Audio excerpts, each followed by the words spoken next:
Hey guys, what's up? Quick video for you today. So I recently put together a full comfort sub 6-pound backpacking gear loadout.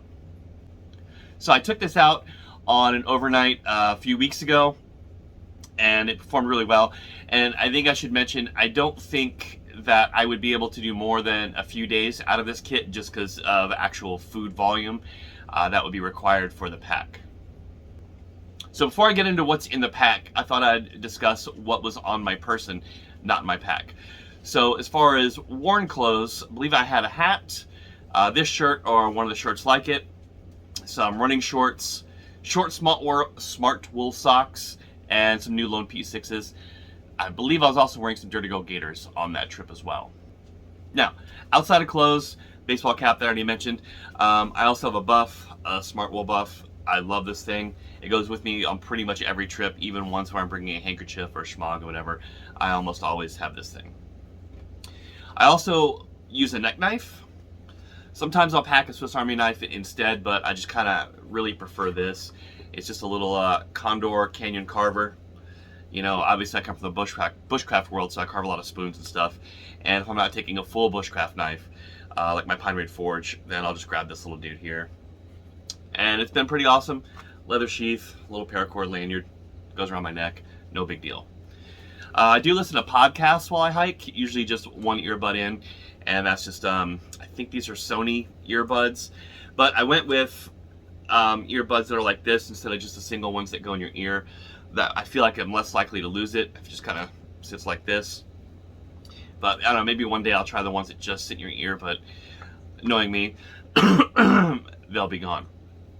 So my trekking poles, I've talked about these in lots of other videos. I use 2 CNOC trekking poles.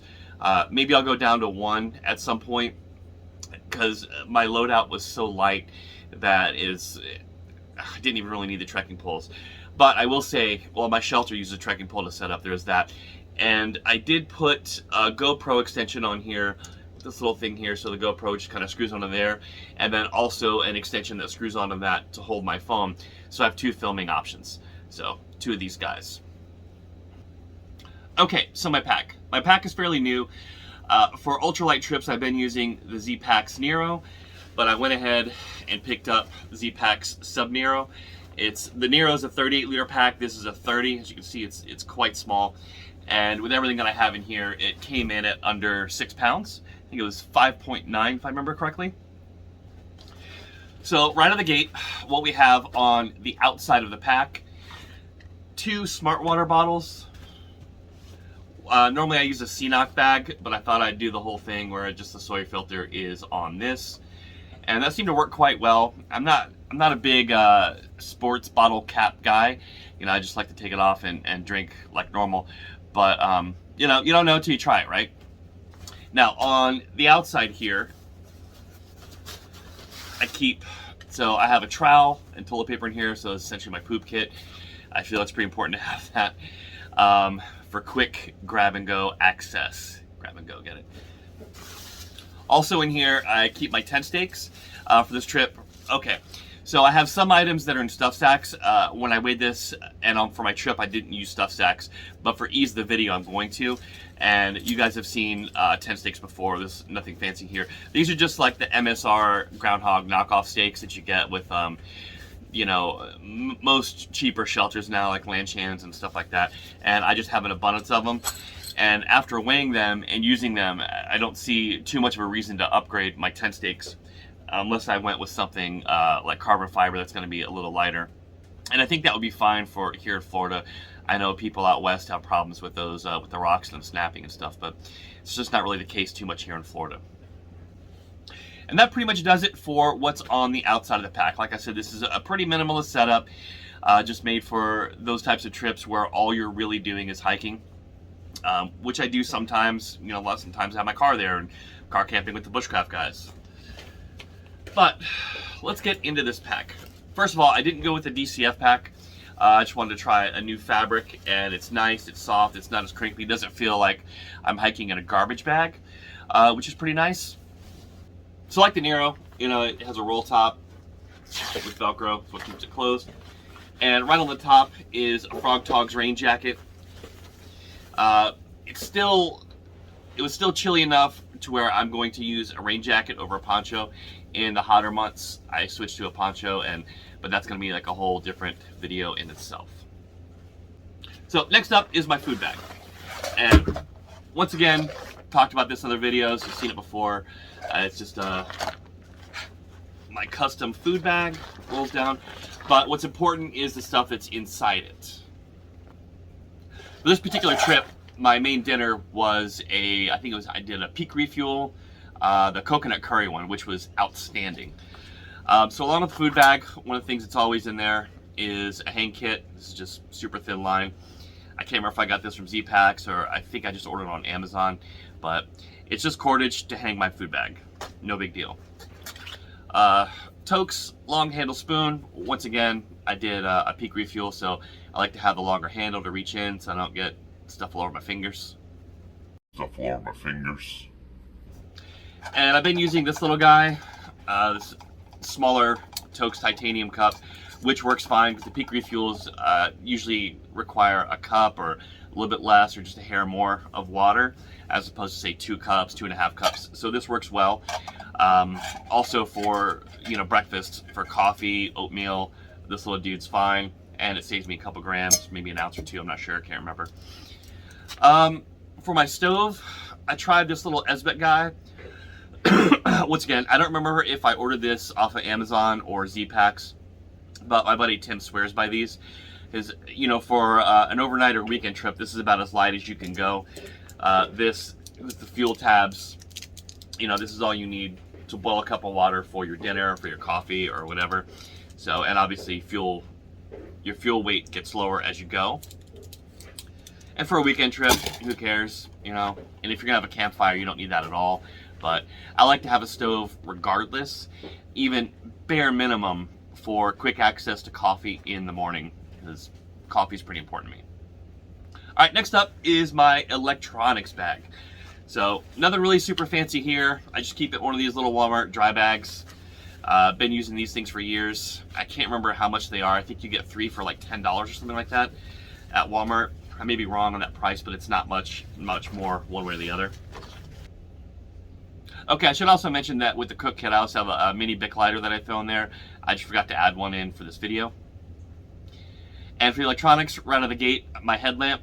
I've been using the Nitecore NU20 for a couple years. I love it. I did the shock cord thing just kind of out of curiosity to see. I wasn't overly worried about saving a few grams, but it works out really well for Florida in the hotter months, because instead of having that big hot band, I got this, which was much smaller. And there's no comfort issues with it at all. It's fine. And I went with the 20 or the 25 because a lot of times I'm by myself. I just never really use the red light option on headlamps, which this one doesn't have. And I think that one also has an SOS flash thing, I believe. Either way, I'm not going to ever use that either. Just not doing it. So NU20 headlamp. All right, cables. Charger cables, I have to have 2 for phone, GoPro, earbuds, and headlamp, because they use different kinds. So the USB-C, then the mini USB, or whatever they're called. Either way, I have 2 of these. And my power bank is the Anker 10,000. I've had it for a few years. I think at the time that I bought it, it was one of the lighter weight options. I'm not so sure anymore. I haven't looked into it in a while that this thing still works. So that would be another thing I could look into if I want to try to save a few grams. Okay, and now for the meat of the pack. First thing I'm going to pull out is I have a Climate X-Wave torso pad. It's a lot like the Static V you see a lot of guys use, except it's 47 inches long. I think maybe they still make it, I'm not sure, but I bought this several years ago for my daughter to use, and it's what I end up using on trips when it's warmer out, when I don't really care too much about a full-size pad. Those types of trips where it's so warm out at night, you actually want some of the coldness from the ground to come up to help keep you cool. Once again, I'm in Florida. Sometimes it's in the upper 70s at night when you're trying to sleep, which is quite warm. So reverse insulation, that's what I'm going for here, reverse insulation. Climate X-Wave. Okay, what's next? That would be my pillow. For my pillow, I use the Sea Summit inflatable pillow. This is one of the larger ones. I do have plans to, I'm not sure if it's called downgrading or upgrading when you go to something smaller and lighter. It's an upgrade as far as your pack is lighter, but is that also a downgrade? I don't know. Either way, Sea to Summit. I can't do the thing where I use clothes in a stuff sack as a pillow because, once again, it's Florida. I don't have extra clothes. I don't need cold layers. It's, you know, the high on this trip was in, I think, the mid to upper 80s. And that's just what it's going to be like for several months to go, except our highs are actually going to get much worse, hitting the hundreds. So I'm not going to have a puffy or sweater or things like that. All right, my quilt. Once again, on the trip, I did not use a stuff sack for it, but for the sake of the video, I am, just for ease of use. And it's just a Light Equipment 40. Talked about it in a lot of videos. It's what I've been using for a year or two now. And for Florida, this is pretty much good year round. When it does dip into the 30s here, if I wear a base layer and I have a full-size pad, I still stay warm. So it's nice, it's good, and I'm going to keep using it for a while. Okay, the last thing is my shelter. Now, if you notice, you know, the Z-Pack Sub-Nero is a frameless pack, but as you can see, it does have some body to it, almost like there's a frame, and that's because of my tent, which is the Z-Pack's Plexamid. So Plexamid has this titanium bar thing at the top that kind of gives it almost like a roof that helps extend the back out so you have a little more headroom when you're sitting up. It's one of the things that makes this a little different than, say, like their newer tent, the Solo Plex, or other tents like the Six Moons Design Lunar Solo. And one of the reasons why I have not switched tents is, so a lot of people don't like the titanium bar thing, but for me it's great because see how stiff it is, and it gives my frame, it gives my pack some structure like it has an internal frame just by having this in the back of it. So I'm gonna keep using this. I like it, it works. The only reason to change tents would be literally just to try something else, which I'm not above doing. And that's it. The last thing is the pack, which we've already discussed. Z-Pack's Sub-Nero. I think it's great for my weekend, or you know, maybe up to 2-3 nights backpacking trips. You know, when I'm just trying to hammer out those miles on the Florida Trail. You know, I've been kind of doing section hikes of it, and that's what this kit will be for when I'm not planning on being at camp to carve spoons or cook real food or whatever. It's just get out, hike a bunch of miles, set up, eat, go to sleep, same thing the next day for those type of trips. So once again, I do a wide variety of trips, so that's why I have a wide variety of gear. Right tool, right job, right? Anyway, that's pretty much it. That's the whole loadout for my sub 6 pound backpacking gear list. Hope you guys enjoyed the video, and I'll catch you guys next time.